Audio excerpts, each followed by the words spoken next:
Foggy, I never liked to be touched.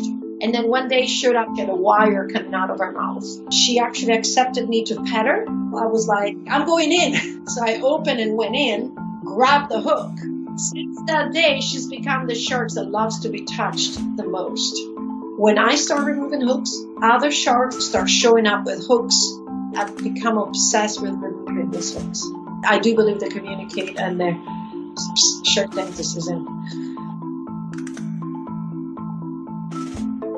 The shark will come in, eat to my stomach, and just sit there, and I just pet her. You can feel the jaw opening and closing on your lap, which is one of the most beautiful things to feel. And what I try to make people understand is sharks are not a machine, they're not a monster. This is a living, feeling creature.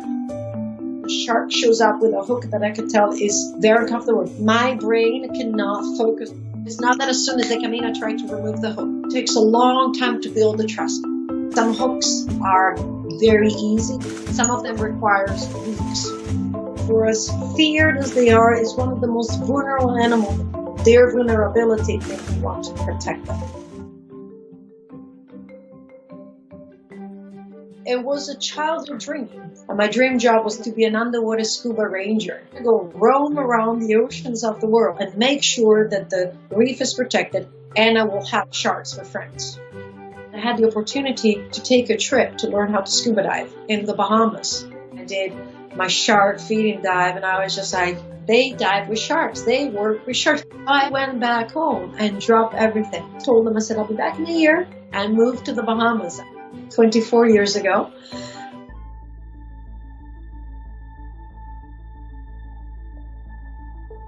I built this relationship by watching and by changing as the sharks changed. It's such an easy animal to be with. I read the sharks the same way I try to read my dogs. I actually read my sharks better than I read my dogs. I can see when a shark is having an uncomfortable day, and I can tell when the sharks are mellow.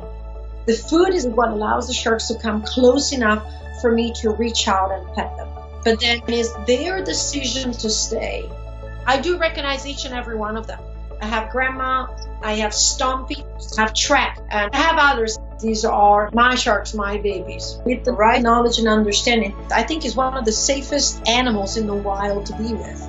They're capable of understanding when we have food and we don't, and when we don't, they just not approach. I wear a chain suit to handle them. Not because they're aggressive or anything like that, but in the unlikely event they decide to bite. I call it the barrier that drops the barrier. Any day and spent in the water with sharks beats anything else for me. They're not these vile creatures. They're so simple sometimes. There's no shark-infested waters. The waters belong to them, and we need sharks in the waters. These are the ambassadors, and they're my sharks, and I will take care of them as much as I can.